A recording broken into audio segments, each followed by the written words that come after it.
सर्वप्रथम सर्वांना जय शिवराय. मित्रांनो, कालच्या रात्रीपासून ते सकाळ दुपारपर्यंत तब्येत बरोबर नाही आहे. त्यामुळे जो काय आपला रिपोर्ट होता तो थोडा लांबवणार आहे आणि त्याच्या मागचं अजून दुसरं पण कारण आहे. तत्पूर्वी आपल्याला 2 ऑगस्टपासून ते पुढील काळापर्यंत फवारणीचं नियोजन, खताचं नियोजन आणि खानदेश विदर्भामध्ये तसेच मराठवाड्यामध्ये काही असे गाव आहेत उत्तरेकडील भागांमध्ये त्यांच्या जमिनी उपळायला लागल्यात, म्हणजे चिपळायला लागल्यात. विदर्भामधनं असे मॅसेज येत आहेत. त्यात लातूरकरांना पाऊस चांगला झालाय पण आता पेरणी करू का नको असं टेन्शन वाढलंय उशीर झाल्यामुळं.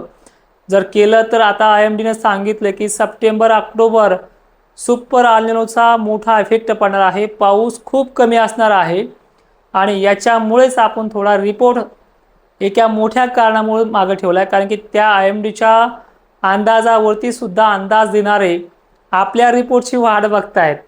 खूप गमतीशीर गोष्ट आहे. हे सुद्धा आपण व्हिडिओच्या शेवटपर्यंत पाहणार आहोत. पण एक लक्षात घ्या, मराठवाड्यामध्ये 1 ऑगस्ट आणि 2 ऑगस्ट ही थोडी उघडीप सारखी राहील आणि कुठे मोठे फटकारे बिटकारे चांगल्या पद्धतीने राहतील त्या पद्धतीने आपल्याला पाहायला मिळालेत. 2 ऑगस्टला सुद्धा कुठे मोठे अशाच भाग बदलत फटकाऱ्यांचे सटकाऱ्यांचे दिवस आहेत. पण 3 ऑगस्टपासून मराठवाडा विदर्भ अशा अनेक भागांमध्ये पावसाचं पुन्हा चित्र वाढणार आहे. ते कशा स्वरूपाचं वाढणार आहे व्हिडिओच्या शेवटपर्यंत राहा. एक विनंती करतोय तुम्हाला, 2 ऑगस्टला 6:30 वाजता आपण राजूर गणपती येथे जे चनेगाव नावाचं गाव आहे तिथे शेतकऱ्यांनी हवामान मार्गदर्शन कार्यक्रम केलाय. उद्या तिथे कार्यक्रम आहे. तिथे आपण परतीच्या पावसाबद्दलही बोलणार आहोत, त्यांना सुद्धा माहिती देणार आहोत. आणि विषय असा आहे की त्या अगोदर आपण 5:30 वाजता राजूरच्या गणेशाचं दर्शन देखील घेणार आहोत, राजुरेश्वरांचं. ठीक आहे, तर तुम्ही ज्यांना कोणाला यायचं असेल तिथे भेटू शकता आपण 5:30 वाजता. हे पहा, सुपर अल्निनोचा इफेक्ट जो आहे तो पॅसिफिक महासागरामध्ये पेरू या भागापासून होतोय.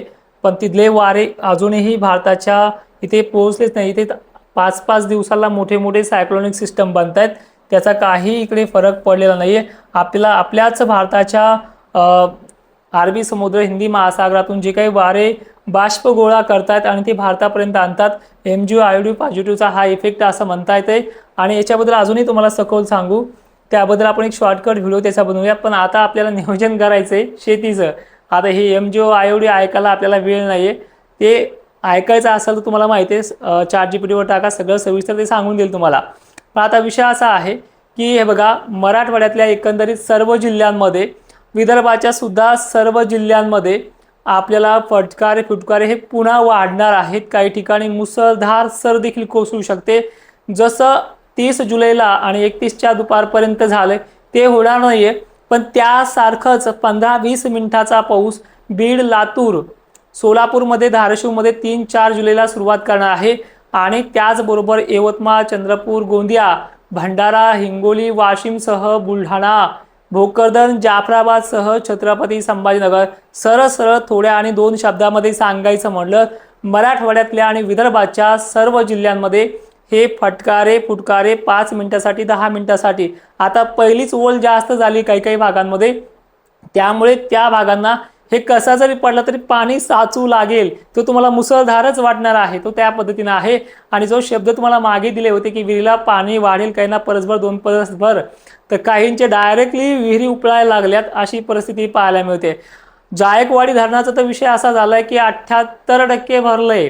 जो आपण 75% 2 ऑगस्टपर्यंत भरेल असं आश्वासन दिलंय ते त्याहूनही जास्त भरलंय.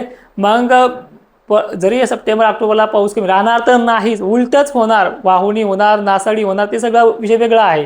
ते आताच आपल्याला पाहायला मिळेल पारोळा वगैरे भागांमध्ये.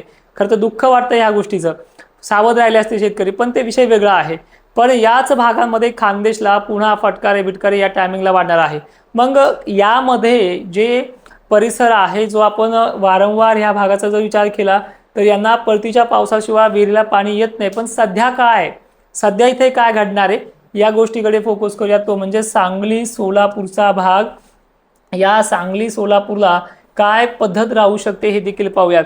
मित्रांनो, सांगली सोलापूरचं थोडं वेगळं चित्र आहे. मॉडेलनुसार आपण हे सगळं सोल्युशन यांच्या भागाचं सांगण्याचा प्रयत्न करूयात. यांना देखील 3 तारखेला कदाचित 2 आणि 3ला यांच्याही भागांमध्ये जवळपास फटकारे बिटकारे पिकांना साथ देतील किंवा चांगलाच पाणी रिमझिम सारखा तिथे कोसळत राहील, पण तुमचे पिकं इथून पुढे सुकणार नाहीत. जे सांगली सोलापूर आपण ह्या भागांची वारंवार माहिती देण्याचा प्रयत्न करत असतो आणि त्या पद्धतीने तिथे सरसवलेला आहे. तर ह्या सांगली सोलापूरला इथला भाग जो आहे, आपण थोडा मॅपच्या साहाय्याने दाखवण्याचा प्रयत्न करूया. थोडी डिझाईन चुकली पण समजून घ्या. हा सांगली, इथे सोलापूर, इथे लातूर, बीड वगैरे भाग असा समजून घ्या. ह्या सांगली सोलापूरच्या भागापासून तर लातूर पूर्व विदर्भ मराठवाडा ह्या भागाचा जो काही भागचा खालचा भाग आहे, इथे सटकारे बिटकारे सर्व जिल्ह्यांना जास्त ते अति जास्त प्रमाणामध्ये कायम टिकून राहणार आहे 6 तारखेपर्यंत. 3, 4, 5 आणि हे तर तुम्हाला ऑलरेडी सांगितलं आहे. उघडीप आहे पण कशी, एखादा बायचान्स फवारणीला सटकारा बिटकारा येत राहू शकतो 3 तारखेपासून. उद्यापासून सुद्धा आहे पण एवढं मोठं नाहीये. तिथे कुठे मोठे काही जिल्ह्यांना होत राहील. जसं भाग बदलत सटकारे ही पद्धत तिथे आहे, हे समजून घ्या. यानंतर मग खानदेशसाठी काय आहे, खानदेशला वाऱ्याचा जो जोर आहे सध्या, जर आपण प्रस्थापित लो प्रेशर जर पाहिलं, ह्या लो प्रेशरमुळे जे काही सध्याचं गणित ठरलं जाते, वाऱ्याचा जोर जो आहे तो वाऱ्याचा जोर या भागांमध्ये कायम आहे. ती तुम्हाला अजूनही झूम करून दाखवण्याचा प्रयत्न करेल, झूम आउट म्हणजे तुम्हाला खानदेश पण दिसेल. तर हा जो काही लो प्रेशर आहे ते गुजरातमध्ये पोहोचले आणि ह्या गुजरातमध्ये पोहोचल्यानंतर गुजरातचे काय हाल चालू आहे ते तुम्ही देखील पाहिले खानदेश जळगावच्या नंतर. तर हे असंच वरती सरकत जाणार आहे, पण त्या पाठोपाठ पुन्हा एक कमी दाब तयार होण्याची भीती आहे आणि त्याच कमी दाबामुळे कमीत कमी 6 ऑगस्टपर्यंत हे फटकारे कायम मराठवाड्याला विदर्भाला तंग करणारच आहेत. विहिरीला पाणीच काय, अनेक ठिकाणच्या विहिरी उपसायची वेळ महाराष्ट्रात येणार आहे येत्या काळामध्ये, पण तो विषय नंतरचा राहिला. पण तुम्हाला मी मागे 17 ऑगस्ट जी तारीख दिली होती, त्या 17 ऑगस्टच्याही आतमध्ये किंवा 17 ऑगस्टपर्यंत पुन्हा अनेक शेतकऱ्यांच्या शेतातलं बांध फोडणारा पाऊस हा इथे येणार आहे आणि तोच रिपोर्ट आपण ह्या 1-2 दिवसात देऊयात, कारण की तब्येत सध्या साथ देत नाही रात्री जागरण करायला. तोपर्यंत भंपकपणा चालू आहे महाराष्ट्रात, तो तुम्ही पाहत राहा आणि ॲक्च्युअल जे होणारच आहे, एकदा बांध सोडला तो होणारच आहे. निसर्ग हे सगळे अल्निनोचे राजकारण जे आहे ते उधळून लावणार आहे. ठीक आहे, आता राहिलेल्या 1 मिनिटामध्ये समजून घ्या. मराठवाडा विदर्भ सर्व जिल्ह्यांमध्ये, सर्व तालुक्यामध्ये आणि सर्व गावांच्या आजूबाजूला किंवा त्याच गावामध्ये फटकारे बिटकारे 3 ऑगस्टपासून, जुलै आता संपलाय, 3 ऑगस्टपासून ते जवळपास 6-7 ऑगस्टपर्यंत लातूरसह सोलापूरसह वाढणार आहेत परवापासून. आणि खानदेश पश्चिम महाराष्ट्राला ते सुद्धा राहणार आहेत. पण खानदेश पश्चिम महाराष्ट्राचे वारे जोराने असल्यामुळे या भागातलं खालच्या भागामध्ये ते ट्रान्सफर होत राहील, पण यांना सुद्धा तो पश्चिम महाराष्ट्र परेशान करणार आहे आणि ह्यावेळी थोडा दक्षिण महाराष्ट्राकडे देखील साथ तो देणार आहे. अशा प्रकारचा हा आजचा रिपोर्ट होता. काही तासामध्ये आपण लाईव्ह येऊयात, आणखीन तुमचे प्रश्न घेऊयात. तोपर्यंत जय शिवराय.